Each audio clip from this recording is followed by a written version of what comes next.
news, today is not what you're talking about. I want to save it for you. Are in emergency right now. Well, hospital somewhere in Brazil, suffering from 2 bite marks. One on the shoulder and one on the ass. And just to update this, Frank, the manager of Italy, Pendrelli, has quit. He's after the match says, "I'm done. I'm not going to be managing the Italian national team anymore. I've had my fill." He's done. But I want to ask you something. Watching this series, and the Italians deserved to lose because Uruguay was all over them, and they all played them. Hang on a second now, Frank. Italy was down to 10 men for the last 30 minutes. I just felt that the momentum was in Uruguay. I was 100%. Well, of course it was a favor. They had one more guy than Italy. Pardon me? They had one more guy than Italy for the last 30 minutes of the match, playing in 33 degrees Celsius. No, Italy controlled the first half. They dominated the first half, Frank. Dominated the first half. I didn't think the Italians dominated the first half. Italy was playing for a draw. There was a lot of whining and crying from both sides. It was awful. I did see, because I try to be unbiased, even though my emotion is voting for the Italian team. Right? Mm-hmm. I just try to see everything. I felt that Uruguay was more dirtier than the Italians, with the elbows and the kicking and the behind the play and the bite. Apparently it's a common thing. I did not know that biting was in vogue in soccer. Well, let me just backtrack for a second. So Luis Suarez has already twice in his professional career been accused and suspended for biting an opponent.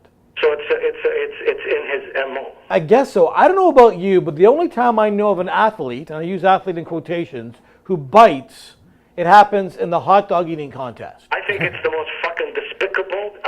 After spitting, I think biting is the second most despicable act. It's unbelievable how this guy he was suspended 10 games last year for biting. So why the fuck didn't he get thrown out? The bite mark, the evidence was there. The guy had the camera showed it on high definition. I saw a Swiss watch embedded in his shoulder. I don't think anybody saw it though at the time it happened. No, but how would the player lie? The Italian player lie and bite himself?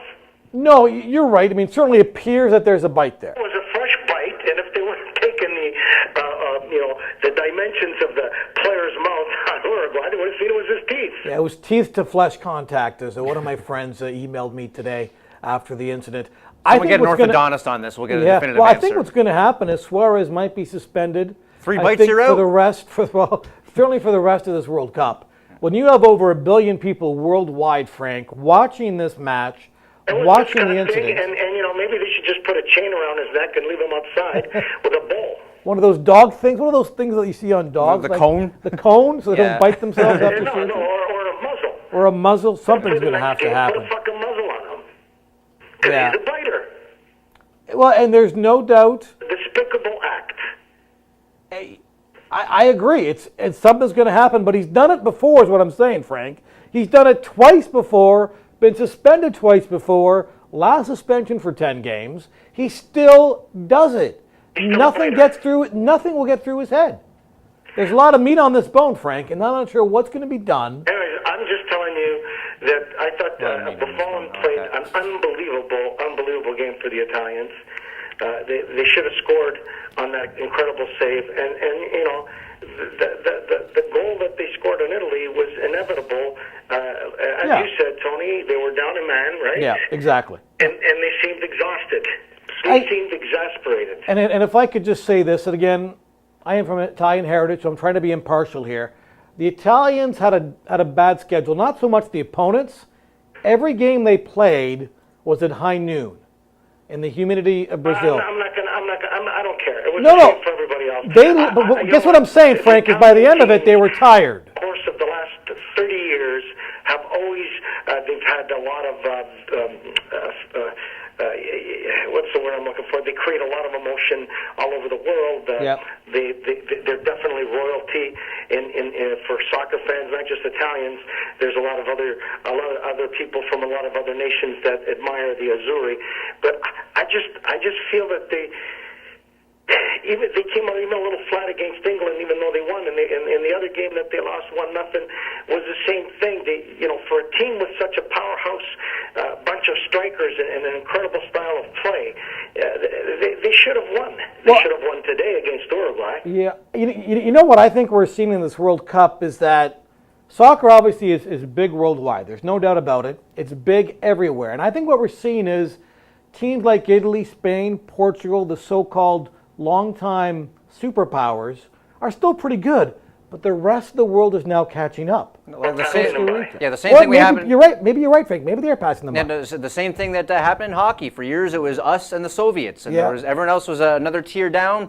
We've expanded the game where now there's 6 or 8 legit contenders every Worlds or every Olympics. The team, one of the top 10 countries in the world, if not the top 5, which is Spain's always been top 10 and top 5, right? Mm-hmm. Mm-hmm. Humiliated in this tournament. Yeah, and they had a great 10-year run, actually maybe a great 6-year run, where they won a couple of year championships. The last 6 years, Spain has been a dynasty. Yeah, you're right. They have been, but now their players are older. They played a lot of soccer. It's one thing to be older. It's one thing to lose your. They got humiliated, and I blame management because they picked the team.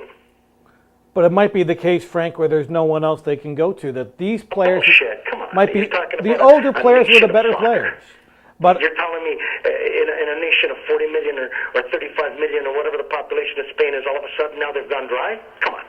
Well, I think what the people that pick the team are saying is that their older guys in their early to mid 30s are better than the guys in their mid to late 20s. Well, I just I'm not going to blame the team. I'm not going to blame the team. I'm going to blame always the team's fault. Always. No, you got to blame the players, Frank. This tournament, and Frank, it's exactly what you said. It's not catching up, but passing them by.